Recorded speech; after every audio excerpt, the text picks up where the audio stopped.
अस्सलामुअलैकुम। हाँ जी मिठियो, की हाल ने? ठीक हो मिठियो? अज मौसम भी बड़ा प्यारा है।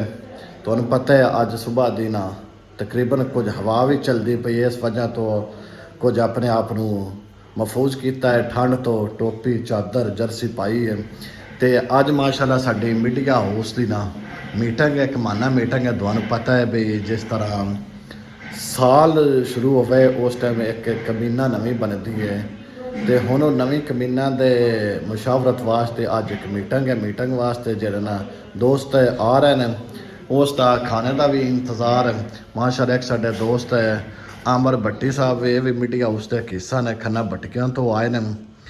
तो की जी आमर साहब की हाल ने? अल्हम्दुलिल्लाह की सूरत है? आज बड़ी ठंड है। मैं ना बहुत ज़्यादा ठंड है। तो इंशाल्लाह अज माहौल जो ना बड़े गर्मे गर्म बने हैं।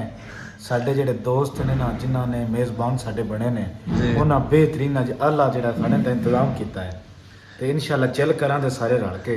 तो इंतज़ाम सारा होया पे और सलाद भी। तो हुण मिठिया तुहानू विखाने आ जाके साडे जेह्ड़े कुछ दोस्त ने वो की कर रहे हैं, पका रहे हैं।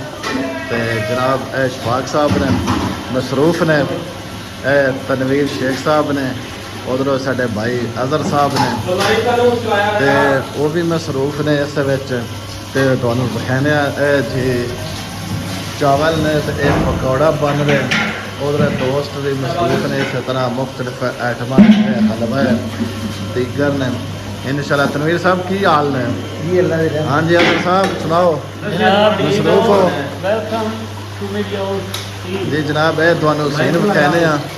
तो अगां हुणे दोस्त आउंदे ने, उन्हां नाल भी तुहाडी मुलाकात कराना। तो और साडी जिहड़ी माना मीटिंग हुंदी है उसका जिहड़ा साडा एजेंडा है वो भी पेश करांगे भी साडा अगला लाए अमल की है। जी तुहानू अगे सारा इंतजाम रखा है। तो साडे जिहड़े मीडिया हाउस की माना मीटिंग दे कुछ साडे मेहमान भी ने, वो तकरीबन दोस्त आ गए ने, खाना खा रहे हैं सारे दोस्त। अज की जी माना मीटिंग के मेज़बान ने वो शहीद अरमान शाह ने।